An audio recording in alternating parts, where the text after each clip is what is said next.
Hey guys, and welcome back to my next video on No Recipe Required. Now, I gotta apologize, it's been way too long since I've posted something. I promise I'm gonna get better. Life is just getting crazy, the kids are getting big, all that stuff, but who cares? What you care about is good food.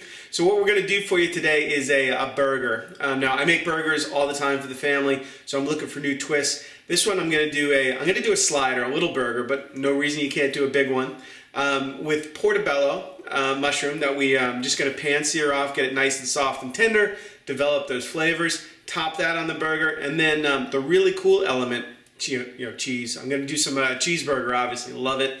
I'm going to use some Gouda, but what I'm going to do is make a crispy Gouda.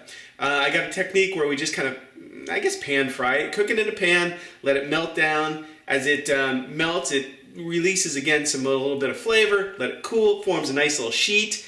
And you top that on the portobello. It's like nice burger, a little soft mushroom, crispy cheese, Gouda. You could do this with other cheeses as well.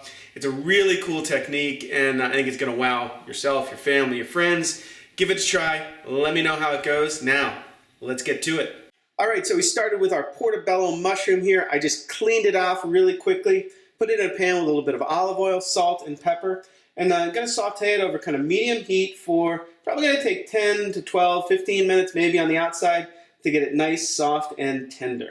All right, so now we're going to go ahead and make our crispy Gouda cheese. Now you really need a nonstick pan for this, and you need it to be nice and clean. You may even want to spray a little cooking spray or something like that on the bottom. I've got a fine grate on the Gouda cheese here. Kind of want nice and thin strings, and then just lay it around the bottom of the pan. Again, over medium heat, we're going to let it melt down, and as it melts, you're going to get kind of all the holes filled up, and the cheese starts getting nice and crispy. So if you get any holes in the cheese, just use a little bit extra, plug them up, it'll melt and blend right in.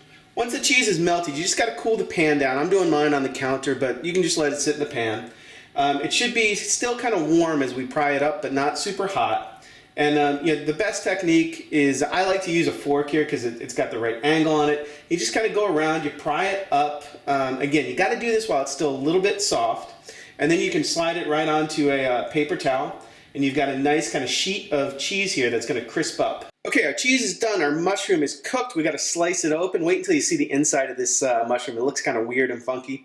But I'm just using a serrated knife. Going to go ahead and slice it kind of right through the middle. This is good, plenty for, I think, 2 sliders worth, and we're good to go. Time to cook our burgers.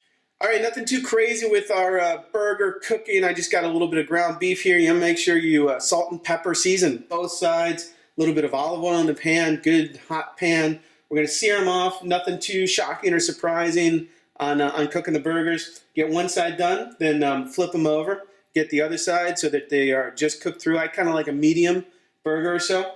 And once we get it there, it's as simple as letting them rest for a minute, and then we're ready to top our burger.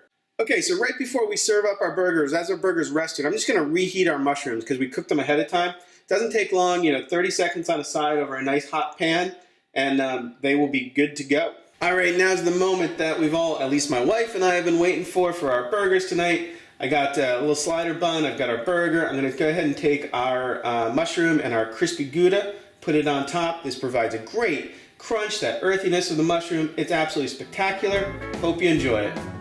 All right, I hope you enjoyed this portobello and crispy Gouda burger. It was a blast making, actually slider, I guess. If you love burgers as much as I do, check out my NFL burger series. There's a burger for every team up there. I'm sure you're gonna find something you love.